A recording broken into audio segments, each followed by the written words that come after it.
பார்வையாளர் அனைவருக்கும் என்னுடைய வணக்கம். நாடி மற்றும் பரிகார ஜோதிடம், பிரசன்ன ஜோதிடமாக செய்யக்கூடிய மாணவன் மாவீரன். அதாவது நிறைய கோயிலுக்கு போற எந்த ஒரு மாற்றமும் வரவே இல்லை.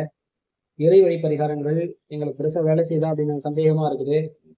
கோயிலுக்கு போனதுக்கு பிறகுதான் எங்களுக்கு பிரச்சனையே ஆரம்பிக்குது அப்படிங்கிற மாதிரியான நிறைய வாடிக்கையாளர்கள் இங்க பாக்குறோம். அப்படி இருக்கும்போது ஒரு ஜென்ம ஜாதகத்தின் சனி பகவான் மற்றும் குரு ஆகிய கிரகங்கள் ராகு கேது குடியில் இருக்கும் பொழுது ஒரு ஜென்ம ஜாதகத்தில் சனி மற்றும் குரு ஆகிய கிரகங்கள் ராகு கேது அப்படிங்கக்கூடிய சர்ப்ப கிரகங்கள் நிழ கிரகங்களின் தாக்கத்தில் அதனுடைய அதிர்வலைகள் அதிகமாக இயங்கி இந்த கிரகத்தினுடைய தன்மைகள் பலகீனமாக இருக்கும் பொழுது அந்த ஜாதகர்களுக்கு இறைவழி பரிகாரங்கள் அதிகமாக வேலை செய்வதில்லை, கோவில் பரிகாரங்கள் அதிகமாக வேலை செய்வது இல்லை, நிறைய மாற்றங்களை ஏற்படுத்துறது கிடையாது.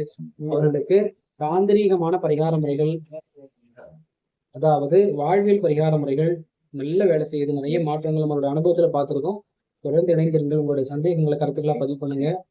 நம்மளோட சேனல்ல நிறைய இறைவழி பரிகாரங்கள், ஆன்மீக தகவல்கள், ஜோதிட தகவல்கள், சோதிட ஆன்மீக தகவல்கள் இருக்கக்கூடிய ரகசியங்கள் எல்லாமே தொடர்ந்து பதிவு பண்றோம். உங்களுடைய சுயஜாதகம் பார்க்கறதுக்கு, ஜோதிடம் சம்பந்தமான கேள்விகளுக்கு தொடர்ந்து இறைபக்தி டிவியோடு வாழ்க வளமுடன்.